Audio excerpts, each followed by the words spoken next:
രഹസ്യ ചർച്ചയിൽ UDF convener Benny Behanan പങ്കെടുത്തുവെന്ന PV അൻവർ. ലീഗ് SDPI കൂടിക്കാഴ്ച UDF അറിവോടെ. ചർച്ചയിലൂടെ പുറത്തുവന്നത് ലീഗിന്റെ വർഗീയ മുഖം. ലീഗിന് SDPയുമായുള്ളത് നിരന്തര ബന്ധമാണ്. പകൽ ശത്രുക്കൾ, രാത്രിയിൽ ബന്ധം പുലർത്തുന്നവരെന്നും PV അൻവർ പീപ്പിൾ TVയോട് പ്രതികരിച്ചു.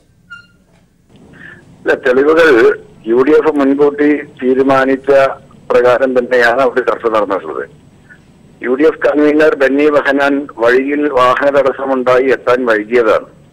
ഈ ചർച്ച കഴിഞ്ഞ് വളരെ വൈകി അദ്ദേഹം വന്ന് ഈ പറയുന്ന KTDCയുടെ ടാമറിൻഡ് ഹോട്ടലിൽ താമസിച്ചിട്ടുണ്ട്. വഴിയിൽ കുടുങ്ങിയ അദ്ദേഹവുമായി ഈ ചർച്ചയിൽ അവർ ടെലിഫോണിലാണ് കമ്മ്യൂണിക്കേറ്റ് ചെയ്തിട്ടുള്ളത്. ചർച്ച ഇന്നലെ അവിടെ പൂർത്തീകരിച്ചു എന്ന കാര്യം വളരെ വാസ്തവമാണ്.